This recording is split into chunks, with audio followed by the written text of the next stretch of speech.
My ex-wife set me up with a deaf woman as a joke, but nobody in that room was ready for what I did. My ex-wife invited me on a blind date. She also invited an audience. What she didn't know was that her cruel little prank was about to expose the biggest secret she'd never bothered to learn about me. My name is David. 11 months after my divorce, Rachel suddenly called, claiming she wanted to make peace. She insisted I meet someone she thought would be perfect for me. I almost declined. I wish I had.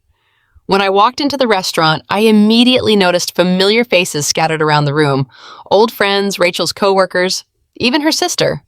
They weren't eating. They were watching. Rachel smiled from across the room. Only then did I realize I was the entertainment. A few moments later, the hostess led a woman toward my table.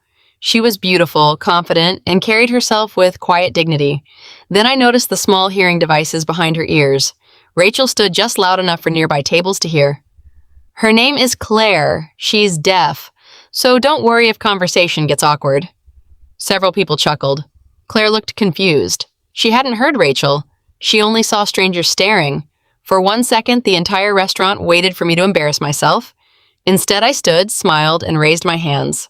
Hello, Claire. I'm David. I'm glad you came. I signed every word. Claire stopped walking. Her eyes widened. Then she smiled. You know sign language? I used to work as an interpreter. Behind us, every conversation in the restaurant died. Rachel's confident smile disappeared. Claire sat down laughing softly. I thought this was going to be another uncomfortable pity date. So did I admitted. Within minutes, we forgot everyone else existed. She told me about restoring antique pottery. I shared stories from years spent helping deaf children communicate with hearing parents. For the first time since my divorce, I felt completely understood. Halfway through dinner, Claire asked quietly, Why did you stop interpreting? I hesitated. My wife thought it wasn't a real career. The words tasted bitter, so I left it behind. Claire looked at me for several seconds before signing, Sometimes people don't destroy your dreams. They simply convince you to abandon them yourself. Her words hit harder than I expected. Just then, Rachel marched over. She couldn't hide her frustration anymore. Thai, she said loudly. I guess the joke didn't work. Claire looked at me. What joke? I translated Rachel's words. Silence filled the room. Claire slowly stood, then she turned toward Rachel. I've spent my entire life wondering whether people laughed because I was deaf. She paused. Tonight, I learned some people laugh because they're cruel. Rachel's face flushed red. Claire wasn't finished. You tried to embarrass him. She looked at me.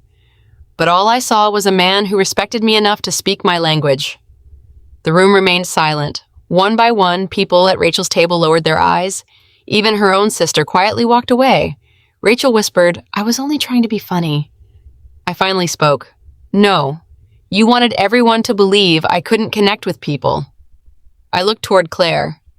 The truth is, you were the only person I was ever married to who never tried learning who I really was. Rachel had no answer. She simply picked up her purse and walked out alone. Claire and I finished dessert in peace. Outside the restaurant, she smiled.